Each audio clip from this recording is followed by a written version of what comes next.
y compartimos.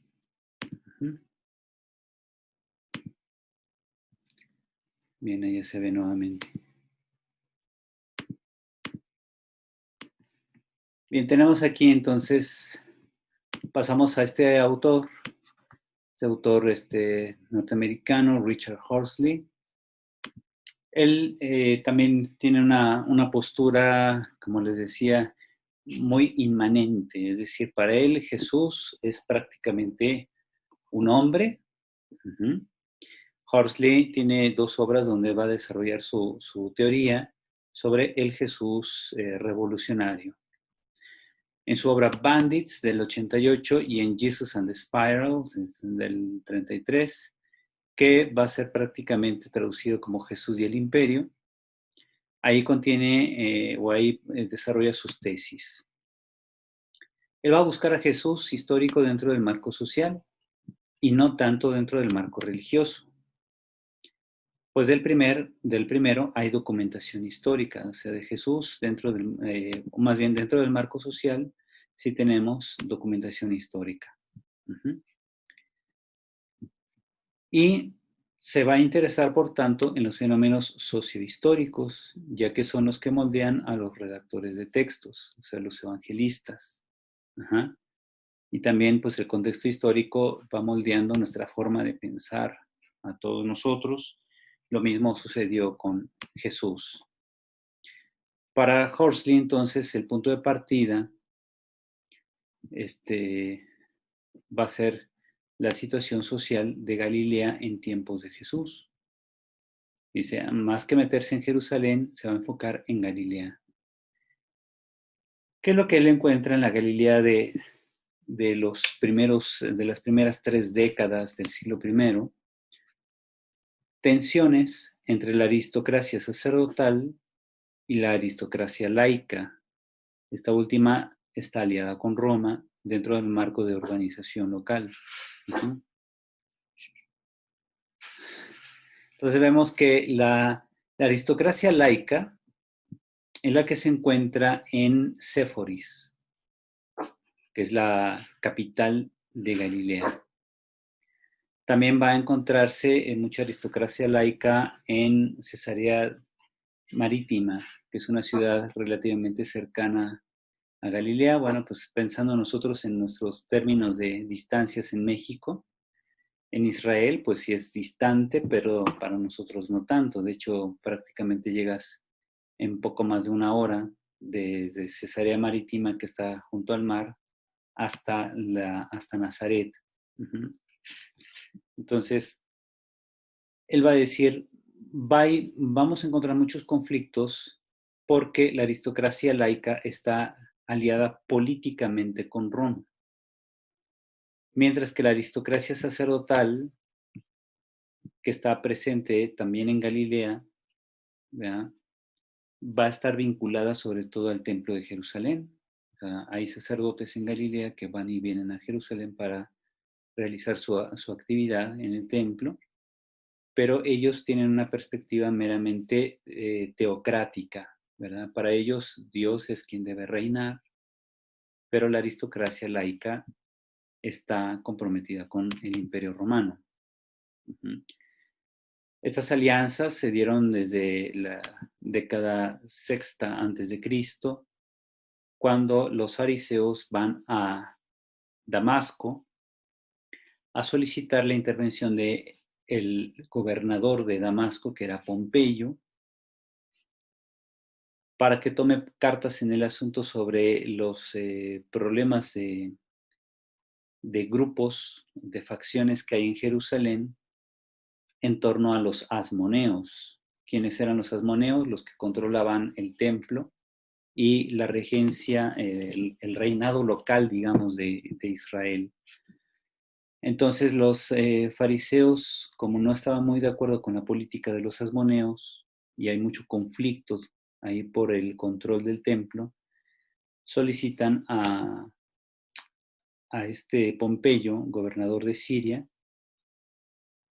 y Pompeyo dice, pues vamos, y el problema es de que entrando Pompeyo con el ejército romano, ya nunca los volvieron a sacar, ¿verdad? Recuerden que en esa época no existía todavía el Imperio Romano, era la República Romana, pero era expansionista. O sea, ya tenía todas las características parecidas a las de un imperio, pero solamente en el ámbito territorial, porque políticamente Roma era una república. De hecho, Pompeyo era parte del primer triunvirato que conformaba junto con Julio César y otro integrante. Pero luego viene la guerra civil, donde Julio César se va a enfrentar al mismo Pompeyo y lo va a derrotar. Bien, entonces son cuestiones de historia que preceden al ámbito de Jesús, que nos preguntamos luego por qué había romanos en Israel en tiempos de Jesús, pues era por eso. Desde que los fariseos en el 63 a.C. fueron por Pompeyo y Pompeyo fue con todo y sus tropas y se apoderó de toda Judea, ¿ya? Entrando por Galilea, obviamente de Damasco entras por Galilea si quieres ir a Jerusalén, es paso obligado. Entonces por eso Pompeyo primero gobierna Galilea, después se sigue extendiendo hacia el sur hasta que llega a Judea y se apodera de Jerusalén. Eso fue en el 63 a.C. Uh-huh.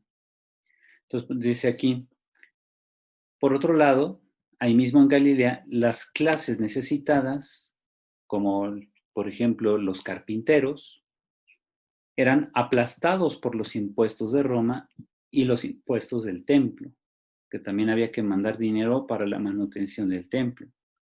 Pero Roma también tenía los impuestos, bueno, no imperiales, pero sí de la República, el que les decía, eran impuestos muy elevados para la gente que apenas sí tenía para vivir, las clases necesitadas. Entonces, entre las aportaciones más importantes de Horsley, algo que sí, en lo que todo el mundo le ha seguido, es en que él comprueba que en la Palestina del siglo I, en todo ese territorio, el nivel de analfabetismo de la población dominada por Roma era de más del 93%, por lo que el Israel entonces era una cultura oral, no una cultura de libros. Fíjense qué repercusión importante tiene esta comprobación que hace Horsley, ¿verdad? Va a tener importancia en cuanto al impacto que tiene este descubrimiento contra la teoría de la historia de las formas, ¿verdad? La crítica de la historia de las formas, ¿se acuerdan? Parte de la idea de que los evangelistas utilizaron formas literarias ya conocidas para redactar la vida de Jesús. Bueno, pues Horsley va a decir, esa teoría va a entrar en entredicho. ¿Por qué? Porque la sociedad era oral. Entonces, no es de que los evangelistas fueran expertos en formas literarias, porque la cultura no era de libros, era una cultura de oralidad.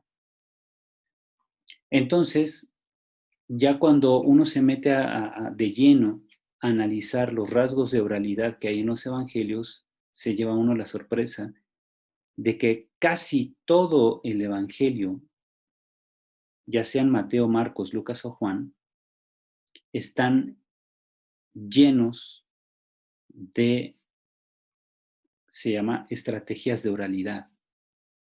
Hoy les llamamos mnemotécnicas. Es decir, ya que la gente no sabía leer y escribir, ¿cómo conservaban lo que sabían de Jesús? Por medio de estrategias de memorización oral. Estas estrategias de oralidad están presentes en los evangelios, en la redacción misma de los evangelios. Entonces, fíjense cómo de lo que dice Horsley se deriva toda una nueva teoría, que es la crítica de las representaciones orales, que va a ir en contra de la crítica de la historia de las formas. Ajá. Entonces, esto ya se ve, por ejemplo, cuando uno se mete a estudiar métodos exegéticos. Entonces, fíjense cómo este descubrimiento, que ya otros habían hecho, Horsley lo comprueba que realmente la cultura de Israel era oral y que por tanto los evangelistas más que valerse de formas literarias ya conocidas, en las tradiciones que ellos recogen se encuentran los rasgos de oralidad. Ujú.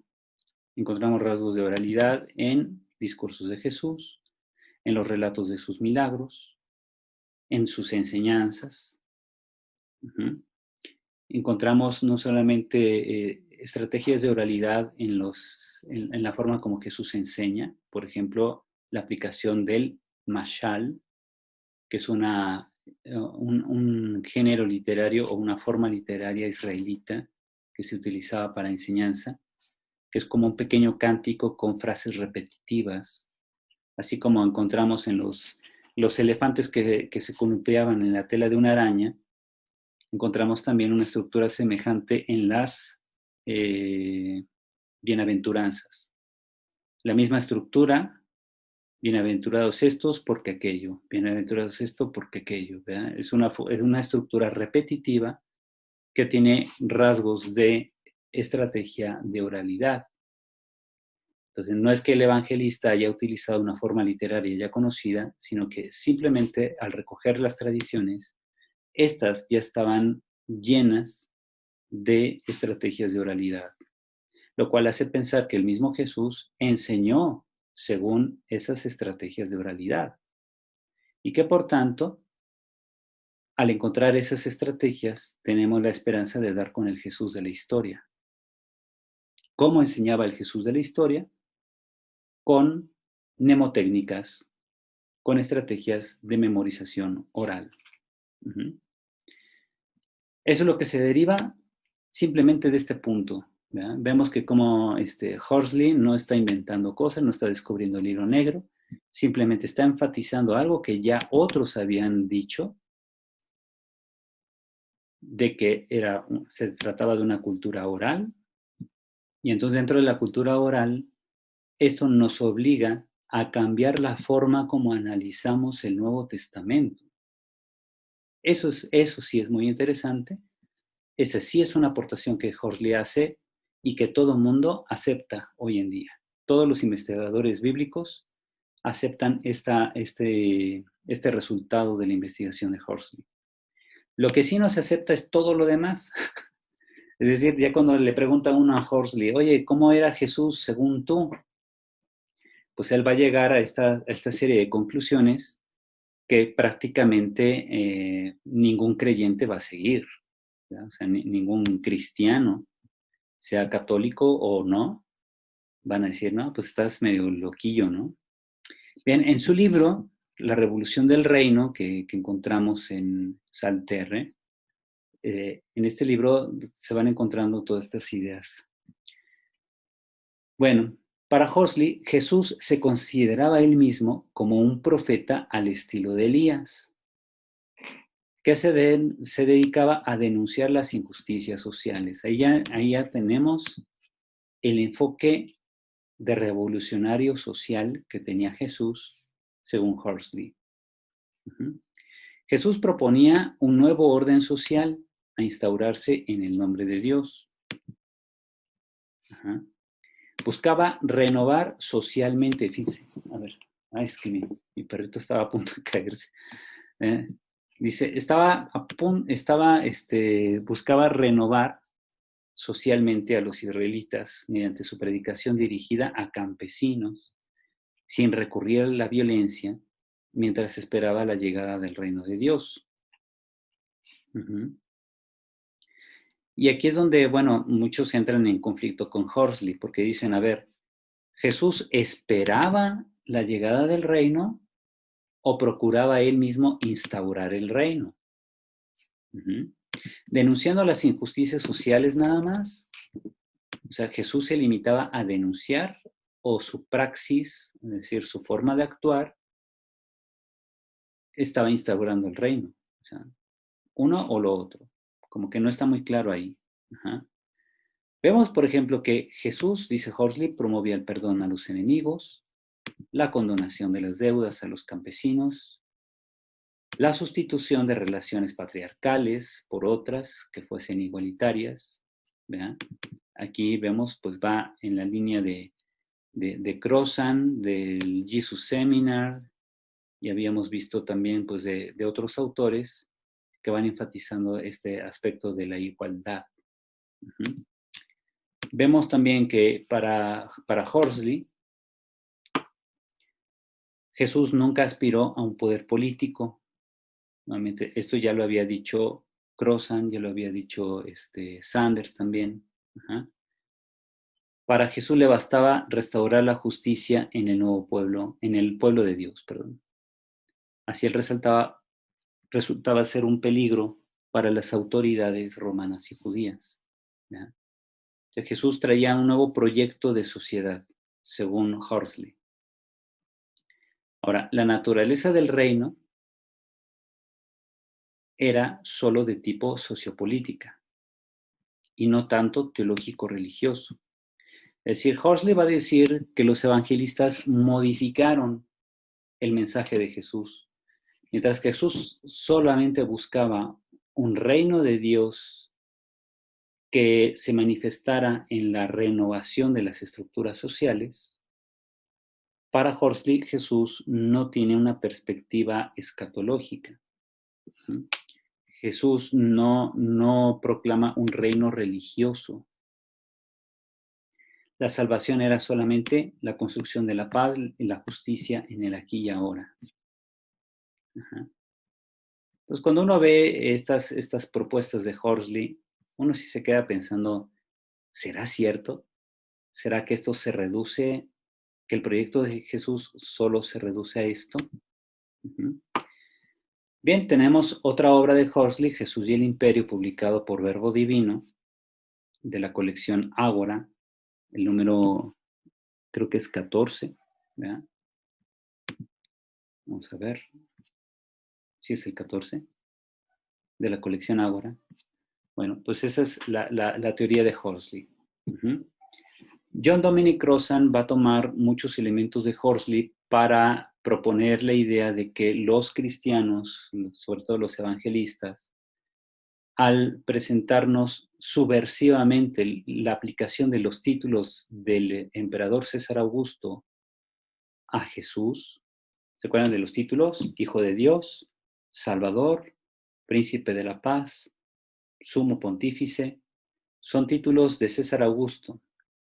Y va a decir Crozan, inspirado en Horsley, que esos títulos los cristianos los traspasaron a Jesús con un propósito subversivo antiimperialista. Uh-huh. Esto que les digo lo plantea Crozan en su libro La Primera Navidad, pero se nota ahí mucha influencia de Richard Horsley, que va a presentar a Jesús como un judío antiimperialista. Uh-huh. ¿Okay? Entonces esa es como que la clave de lectura es esta. ¿Mm? Ustedes díganme qué piensan de estas tesis, ¿verdad? Para que hagamos vivo nuestro diálogo.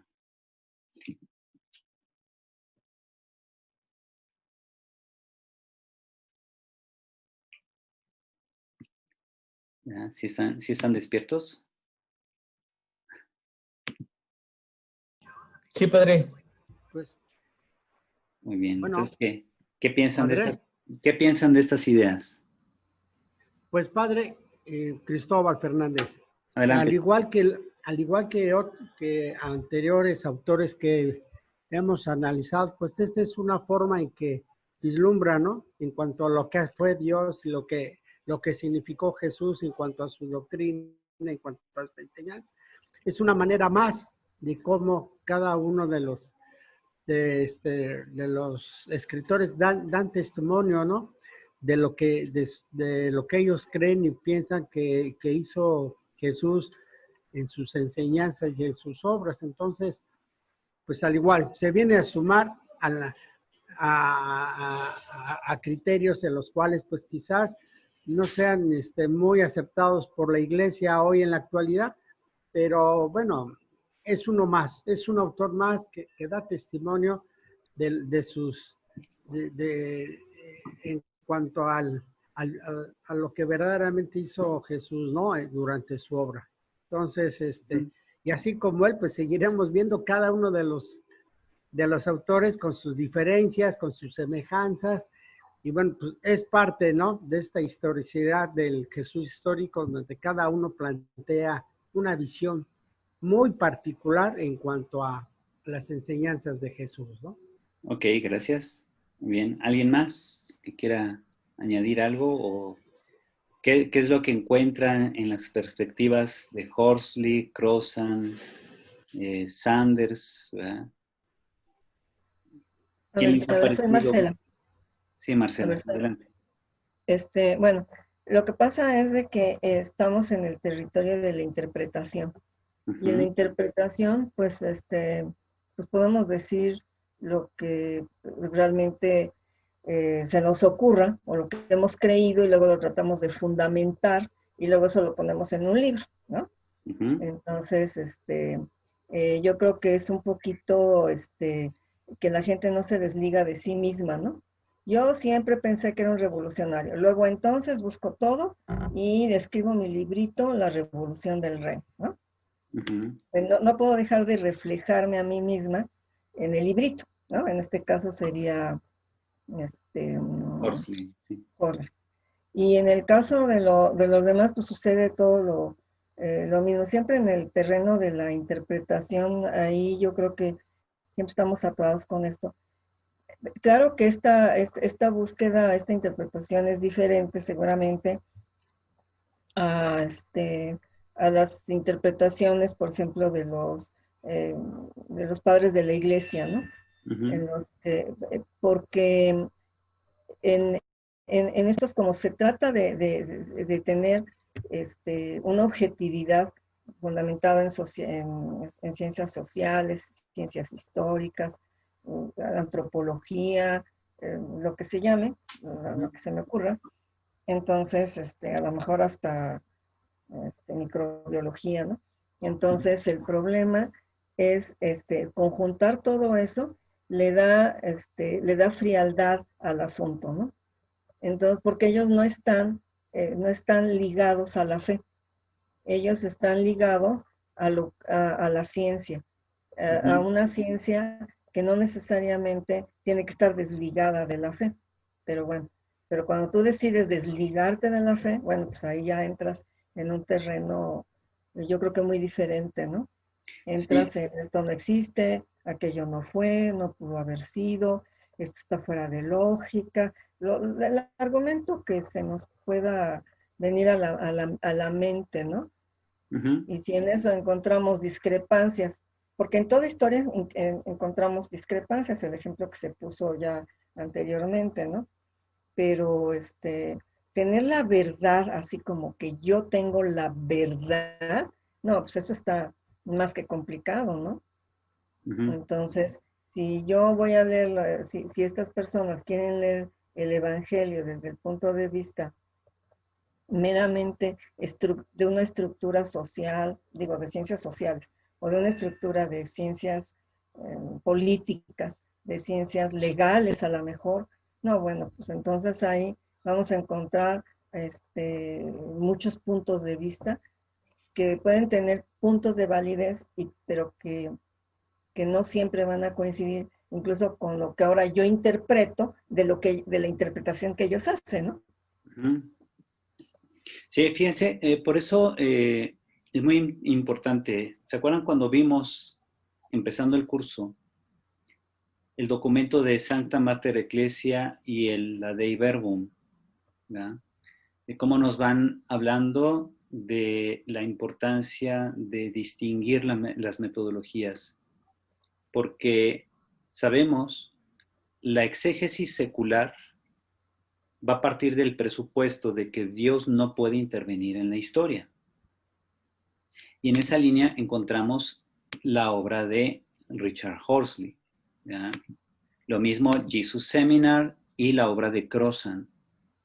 Ellos están ubicados en esta línea que aunque, fíjense, aunque Richard Horsley no es del Jesus Seminar, no obstante, sí va a partir del presupuesto de que Dios no puede intervenir en la historia. Y aunque él aplique metodologías como las ciencias sociales, sociología, antropología cultural y todo eso, su enfoque ya está casado con una ideología en la que Dios no entra en el estudio de la historia. Dios no puede intervenir en la historia, ese es el punto de partida. Y obviamente, fiel a eso, pues tiene que promover una lectura de Jesús dentro de un marco estrictamente humano. Entonces, Horsley sí dice, bueno, Jesús sí era un creyente, sí esperaba un reino y todo eso, pero la forma como Horsley plantea a Jesús es claramente secular. ¿Ya? Es una investigación secularizada, desligada de todo proyecto teológico. Lo mismo va a hacer Crozan. Sin embargo, Sanders va a decir lo contrario. O sea, Sanders va a partir del presupuesto de que Dios sí puede intervenir en la historia, pero va a reconocer también los límites de la investigación histórica. Si la investigación histórica solamente va a llevarnos a concluir 18 elementos, 18 puntos de la vida de Jesús, las primeras y segundas tesis, ¿se acuerdan? Pero de ahí en fuera, la historia no, por sí sola no puede darnos más. La investigación histórica no puede llevarnos a conclusiones diferentes o de otro tipo. Bien, vemos que también aquí para Horsley, ¿verdad? Vemos que Jesús es un agitador social. Si aunque él no aspira a un poder político, a ver, espérame, vamos a poner aquí.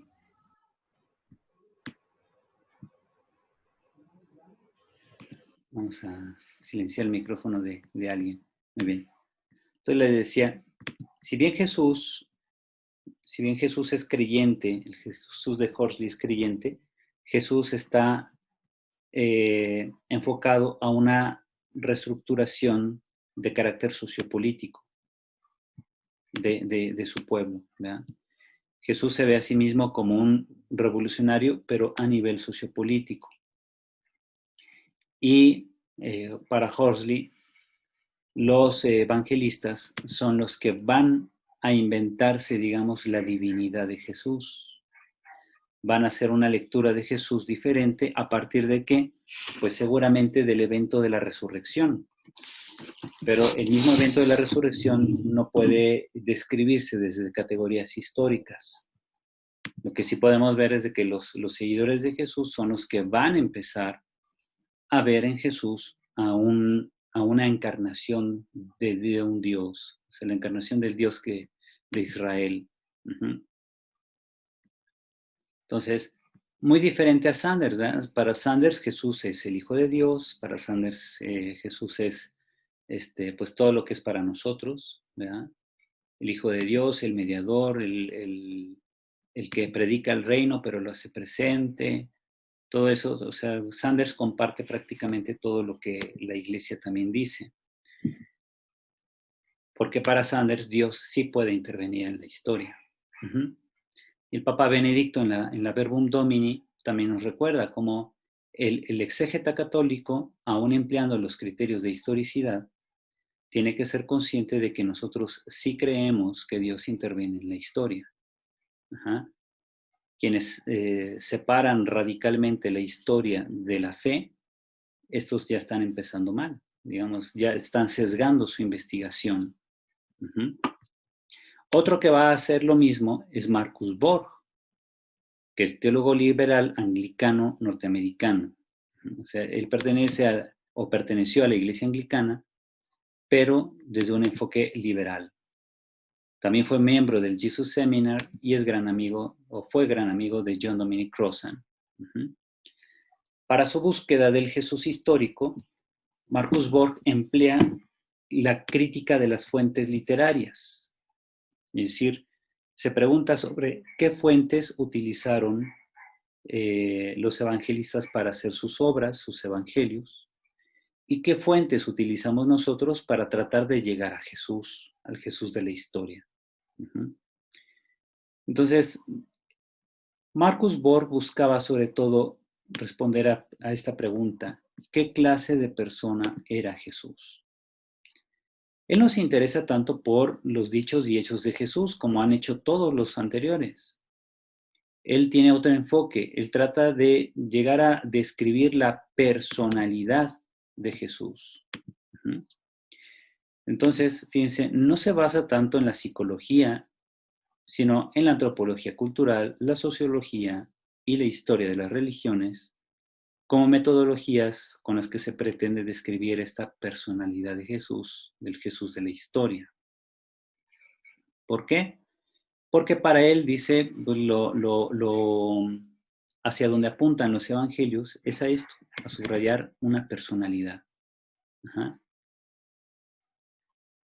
Ahora, su libro principal es este, Meeting Jesus for the First Time Again, ¿verdad? Encontrándose con Jesús, o encontrando a Jesús por primera vez de nuevo. Entonces, en este libro, Borg plantea cómo él ve a Jesús. Dice, es altamente probable que Jesús no se consideró a sí mismo Mesías, ni le dio un enfoque escatológico a su ministerio. Como diciendo entonces, los evangelistas son los que ven en Jesús al Mesías. Las comunidades cristianas son las que ven en Jesús un carácter o un enfoque escatológico al ministerio. O sea, Jesús realmente cómo fue. En la imagen que tiene aquí la portada del libro, se nota como de una imagen de fondo se subraya más un cierto aspecto. Y entonces él va a decir precisamente eso. Todos los investigadores que analizan a Jesús, al Jesús de la historia, van a subrayar algo que ya está en su precomprensión, ¿verdad? Porque todo investigador analiza la vida de Jesús desde un enfoque, desde una ideología, sea creyente o no creyente. Ya de antemano se va a enfocar más en un aspecto que en otros. Y entonces dice, pues aunque todos quieran hacer eso, yo voy a procurar ser lo más neutral posible. Y aún él, siendo anglicano, él acaba afirmando esto. Y que suena bastante escandaloso, incluso para un anglicano, ¿verdad? Decir que Jesús no se consideró él mismo un Mesías, eso es escandaloso para un anglicano. Decir que Jesús no le dio un enfoque escatológico a su ministerio, se fijan, esto es la tesis contraria de Sanders. Mientras que Sanders sintetiza a Jesús como un profeta escatológico, Marcus Borg va a decir, no, Jesús nunca buscó darle un enfoque escatológico a su misterio. Siguiente, Jesús no pretendió morir por los pecados de los demás. Ese ya va a ser el enfoque que le da la fe a Jesús. Pero, históricamente hablando, se ve que Jesús no pretendió morir por los demás. Lo mataron porque lo vieron como un peligro. En su predicación sobre el reino, Jesús no vinculó su persona con el mensaje, cosa que nosotros decimos que sí. O sea, Jesús anuncia el reino, pero él mismo es el camino para el reino. Marcus Borg va a decir, no, Jesús solamente predicaba el reino, se consideraba alguien con ese encargo, pero nada más. Era un heraldo del reino, pero él mismo no tenía que ver con ese reino. Otro elemento es que Borg va a subrayar este aspecto sapiencial de la predicación de Jesús, mezclado con algo de profetismo. Pero no porque él se considerara profeta, sino porque Jesús mismo va a subrayar la enseñanza de los profetas. Y Jesús va a enseñar muchas sentencias de carácter sapiencial para la vida práctica. Ujú. Otro que Jesús nunca esperó la llegada sobrenatural del reino como si fuese un evento de fin del mundo. Nuevamente, contrario a Sanders. Sanders va a decir que Jesús sí se consideró un predicador del fin de los tiempos, un mediador de la santidad de Dios, pero Borg va a decir todo lo contrario. Más elementos de la obra de Borg. Para Jesús, el reino consistía en lograr un cambio ético o social en el tiempo presente. Jesús buscó solamente influir en el rumbo histórico de Israel. Esta tesis es muy parecida a lo que maneja Horsley. ¿Verdad? Jesús busca una reformación social.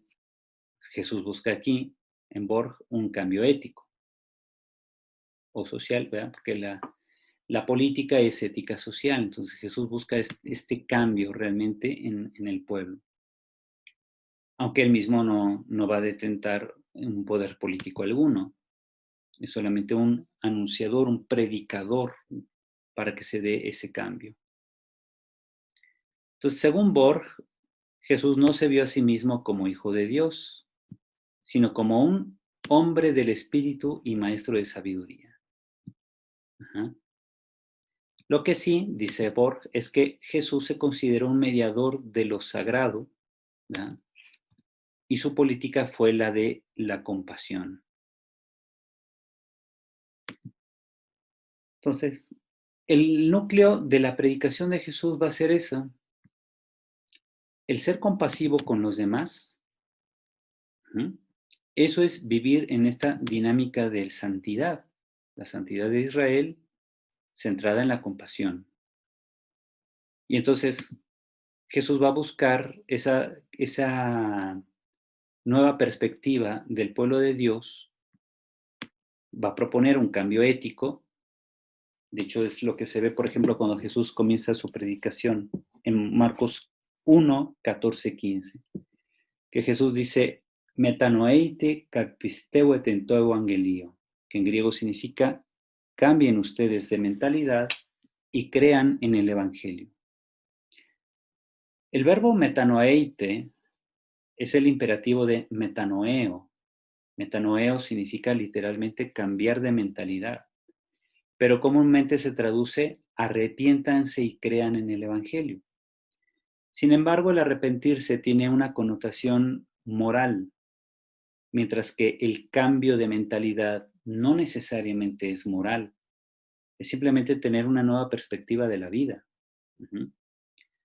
Entonces, para Marcus Borg, Jesús busca el cambio ético a partir de una transformación sapiencial.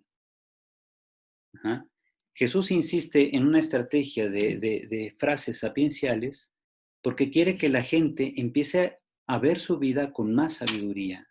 Y ese es el cambio de mentalidad que Jesús busca. Solo cambiando de mentalidad la gente podrá buscar la santidad. Y por eso Jesús es mediador de lo sagrado porque es maestro de sabiduría.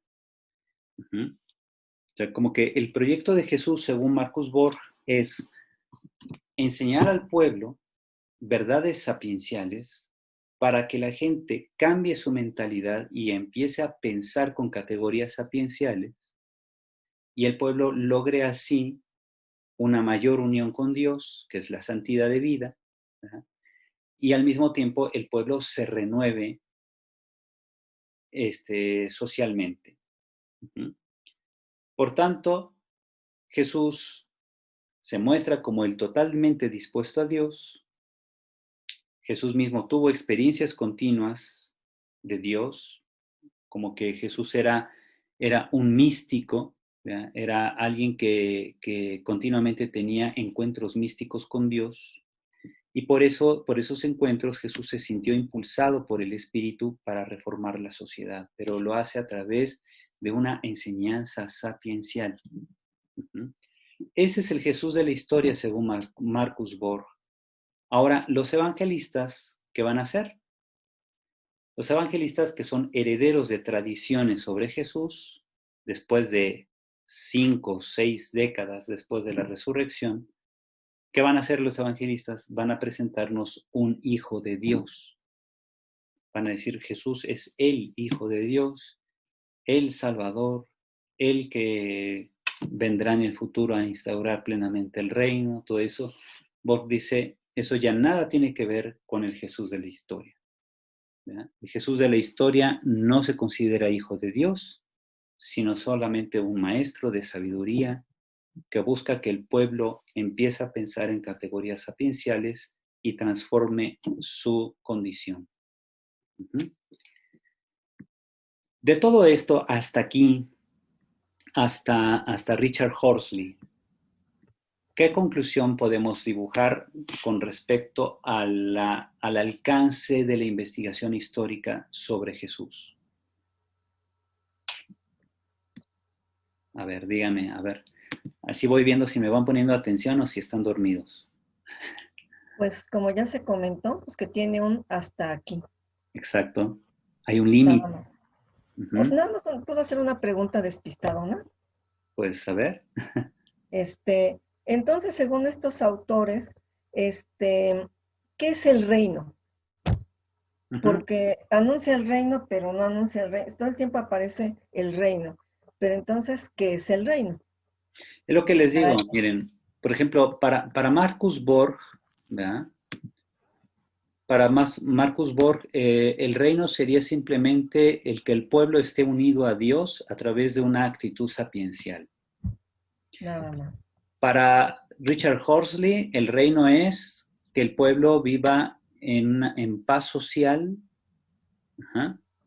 que el reino de Dios es caridad y servicio de unos con otros, porque es solamente un fenómeno sociohistórico. Para Sanders, el reino de Dios es como lo planteamos nosotros, es esa soberanía de Dios sobre la vida de los hombres, y esa soberanía se expresa de muchos modos. Por ejemplo, la caridad, el servicio, pero siempre el reino de Dios para Sanders, como para nosotros, los católicos también, el reino de Dios es un don de Dios, ¿verdad? Es la plenitud del proyecto de Dios en nosotros. Un proyecto que trasciende los límites incluso de la muerte. Entonces el reino de Dios no solamente está aquí, no solamente se desarrolla como un fenómeno social, sino que va a ser la instauración de un dominio de esta soberanía de Dios en el mundo y trascendiendo la historia misma. Eso es lo que plantea Sanders y también lo que nosotros pensamos. En esa misma línea va a ser Tyson, ¿verdad? Gerd Tyson también va a hablar de un Jesús que tiene un proyecto de Dios trascendente. El reino es un don de Dios, el reino viene de Él, Jesús es mediador del reino y Jesús es presencia del reino. Eso también lo van a decir Sanders, lo va a decir Tyson, la teología católica también. Crossan, por el contrario, también en la línea de Horsley va a plantear un reino de Dios en términos estrictamente sociales. Recordemos que para Crossan Jesús no resucita, a Jesús se lo comen los perros, según él, ¿verdad? Y entonces, el reino de Dios en cuanto a términos teológicos, esa es una elaboración de los evangelistas, basadas en las expectativas del reino de carácter del judaísmo, se le llama aquí, del periodo del judaísmo del segundo templo en su primera fase, digamos, hasta la época macabea. En la época macabea va a comenzar el judaísmo del segundo templo de carácter tardío. ¿Cuál es el segundo templo? Es el que construye Zorobabel, allá por el 518 a.C. Ese es el segundo templo. Entonces, desde el 518 a.C. hasta el 150 es el primer periodo del judaísmo del segundo templo. En torno al año 150 ya empieza a estar en boga los movimientos apocalípticos judíos, que van a dar inicio con el periodo tardío de la época del Segundo Templo. Ese periodo tardío ya va a hablar del reino de Dios, ya va a hablar del Mesías, de expectativas mesiánicas y todo eso que se ve a partir de Daniel 7.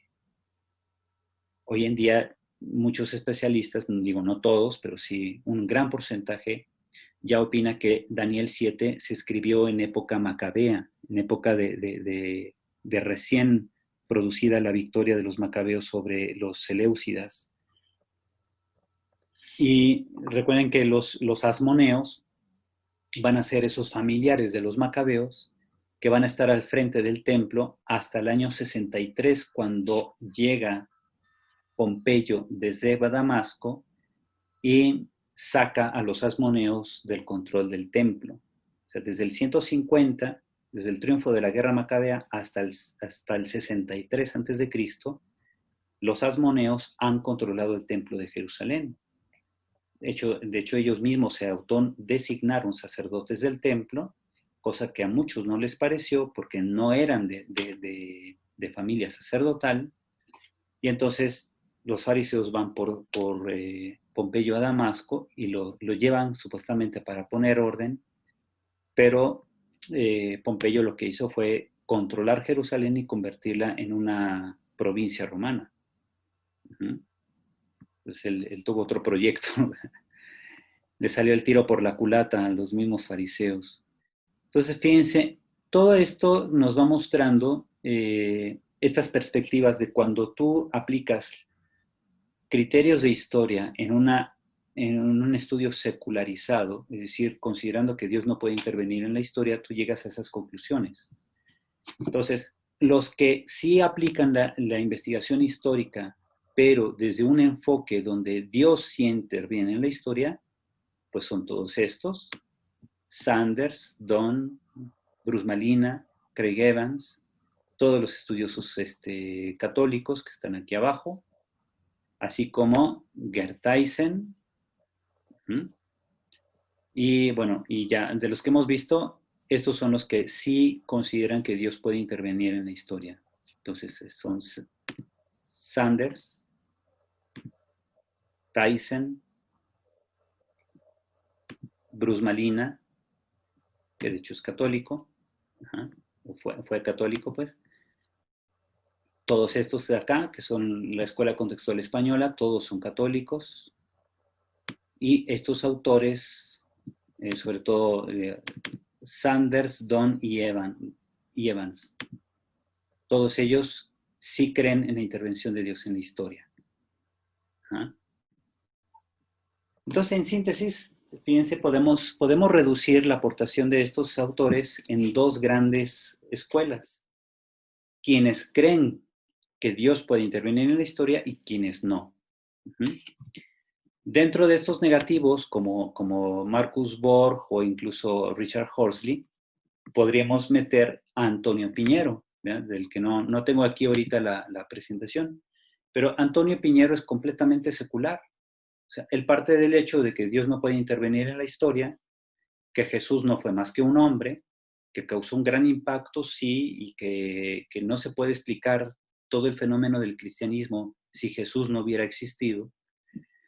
Pero eso de que Jesús es hijo de Dios y todo eso, esa es una invención de las comunidades cristianas. Esa es la conclusión a la que va a llegar Antonio Piñero, que de hecho hay muchos libros de él en muchas editoriales que se venden en México. Si quieren, la próxima semana podemos hablar un poco más de él. Antes de entrar directamente a Meyer, ¿verdad? Que va a ser el punto de llegada. Antes de entrar en Meyer está este autor, James D.G. Dunn.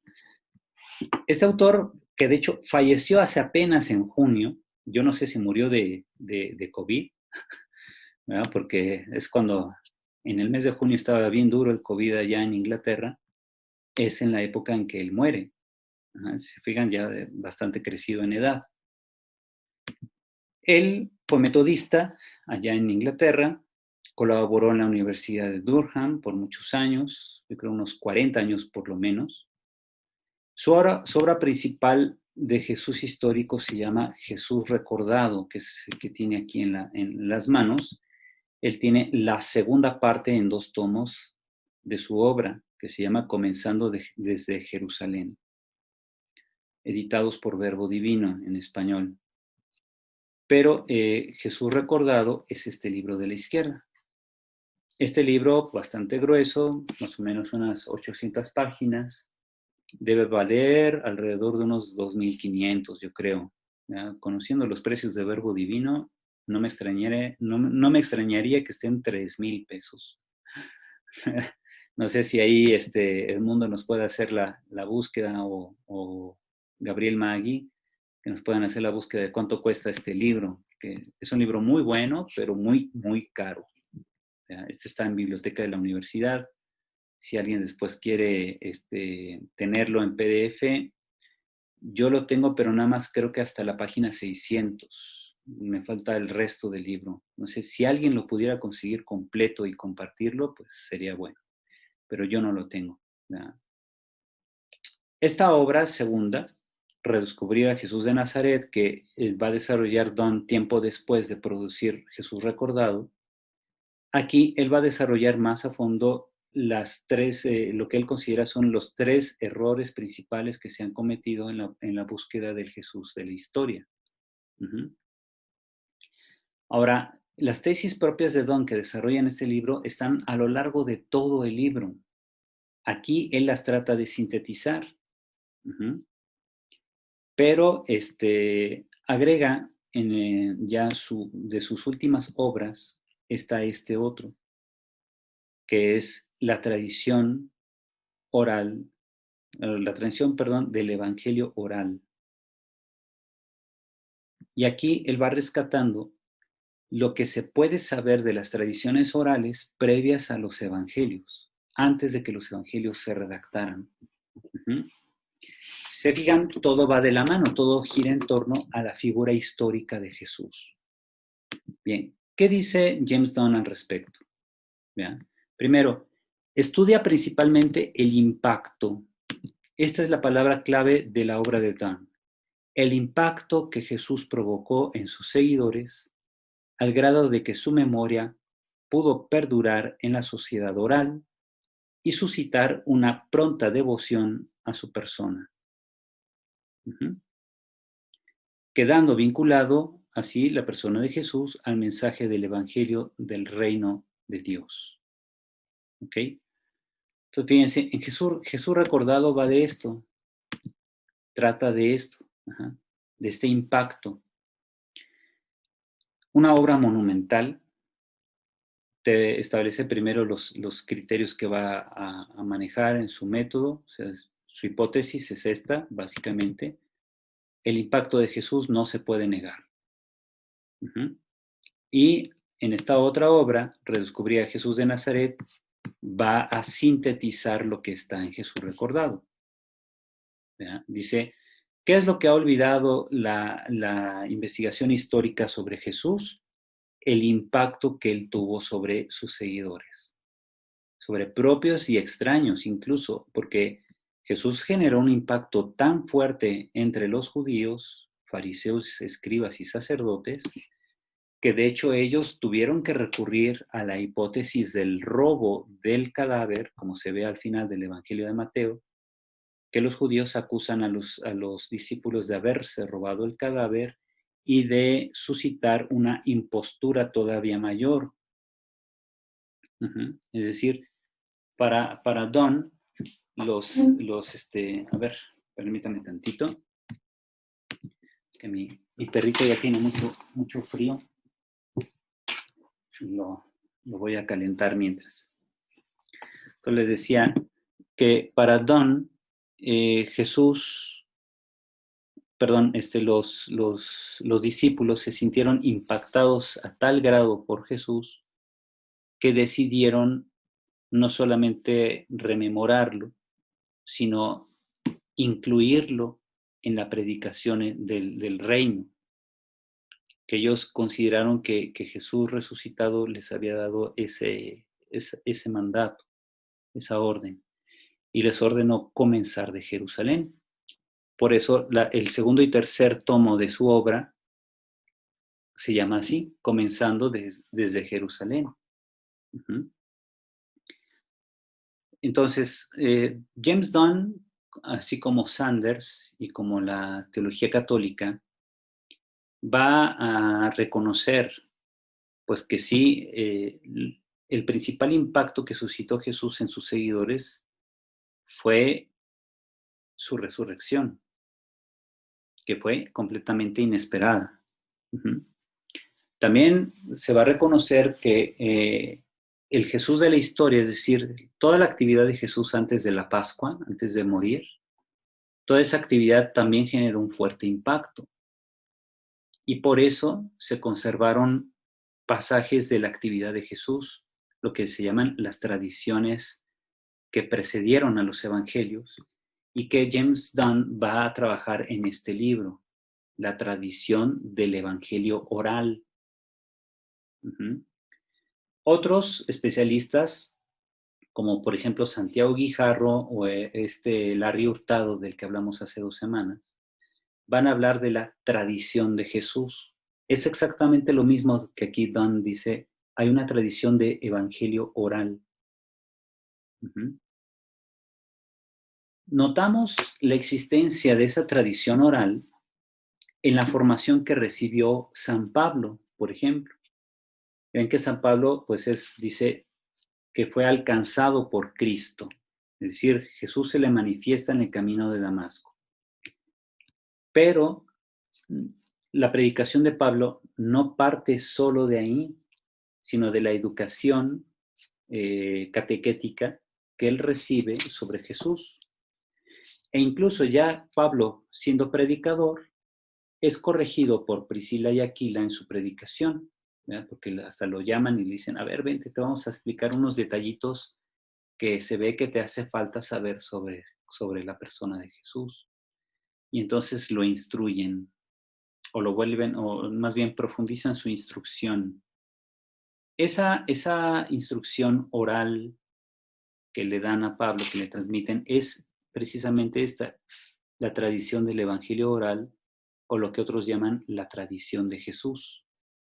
Obviamente no hay ningún escrito de los contenidos de esa tradición, por eso es oral, se perdió en el tiempo, pero la esencia de esa tradición es lo que le falta analizar a estos autores, ¿verdad?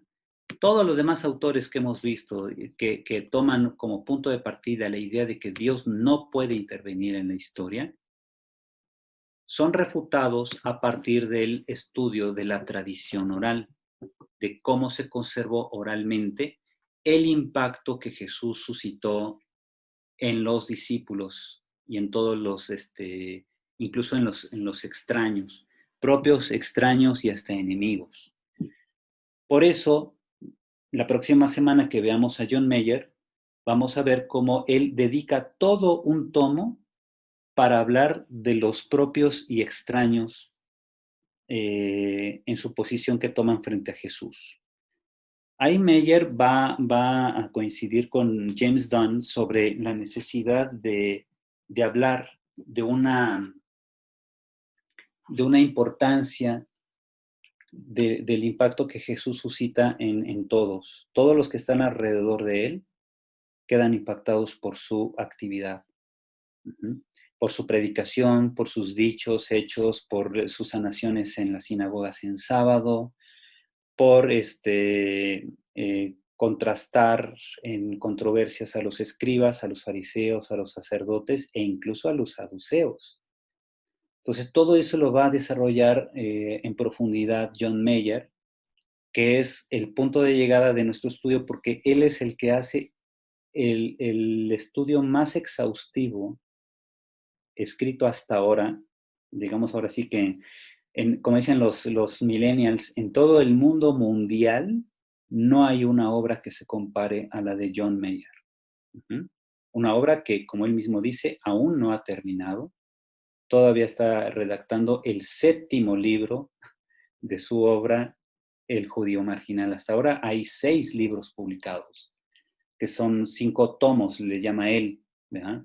Ya que el tomo 2 está dividido en 2 partes, pero son en realidad, hasta ahora, que él está elaborando el 7º libro, de lo que es el 6º tomo, hasta ahora esa ya es la obra más gigantesca sobre el Jesús de la historia.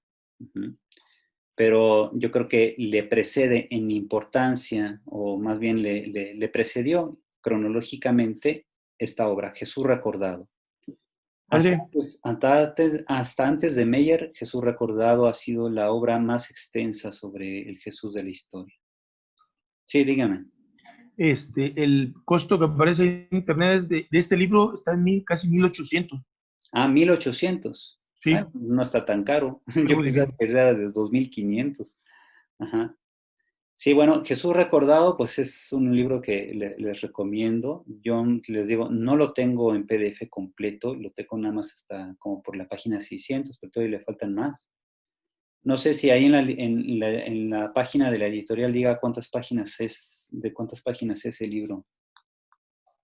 A ver, lo checo. Sí, pero igual no sé si lo vendan en formato digital, en PDF. Sí, también. ¿También? ¿En PDF cuánto cuesta? En el PDF el que le dije, el otro, versión digital, precio 31.79 euros. 31 euros, fíjense, ahorita el euro está en 25 pesos. Uh-huh.